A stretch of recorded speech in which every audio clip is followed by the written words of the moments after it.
Good morning, everyone. My name is DM Rawlings, the 10-Minute DM. I am an experienced Forge in the Dark GM.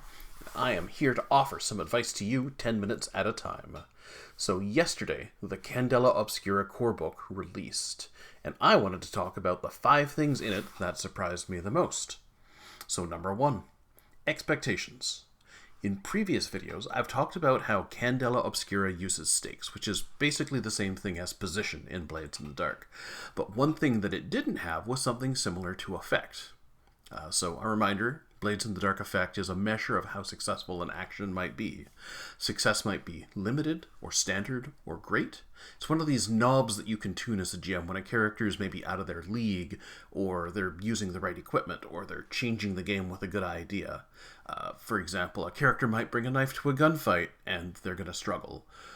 As a GM, I can reduce their effect to show that at best what they're going to be able to accomplish is limited. Conversely, if a character has a manual for some kind of magical device, then I can up the effect, because obviously you know exactly how it's working. But it turns out, in the Candela Obscura core book, we have expectations. Expectations are part of the conversation, where we tell a player how successful their action is going to be. It's almost exactly the same as effect. The only difference is in Blades, what you're doing is you're describing it. You're saying it's limited, standard, or great. But in Candela Obscura, instead what you're doing is you are actively just telling them, this is how successful you will be if you succeed. So it's not mechanized, really, in that way. So that was something that I really did not expect. Number 2, the setting. There is so much setting in this book. 12 different neighborhoods in New Fair, several places in Old Fair, and even more places in nearby Halen areas. There's notes on culture and technology and architecture, and all of these plot ideas to build into assignments to add to your game. And this is basically everything that I want to run a game. In fact, it's maybe even too much. I'm still hunting through it, looking for where I want to send my players and what I want them to do. So, probably one of the best places that they could give me an abundance is with setting, and I'm extremely satisfied with what I got. Number 3, plus 1D. I was a little surprised at how many abilities, character abilities, grant bonus conditional dice. Seems like almost every role and specialty has a way to gain plus 1D, or a way to swap the resource that you're spending, so, maybe you're able to spend one kind of drive instead of another, or a way to spend a resource to help a teammate. And those are alright. They help with survivability of a character, and they let you work together as a circle. But they're not my favorite kinds of abilities. I like abilities that give you permission to do something unique in the fiction of the moment. So compare these 3. Narrow escape. You've been in numerous hairy situations during your fearless exploits. Add plus 1D to your move roll when you attempt to escape a trap or ambush.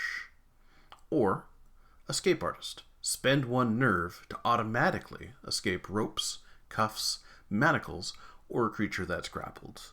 Or the third one, tactician. When you're in a dangerous scenario, you can spend a nerve to ask the GM a question. How do I get to safety? What poses the largest immediate threat to my circle? Where is the target going to move next? The last of these just leaps out to me as something that is far more engaging than the other 2. And even the second lets you do something reliably that you couldn't do before. But the first one is just to die sometimes that might let you succeed or might bump up your success level.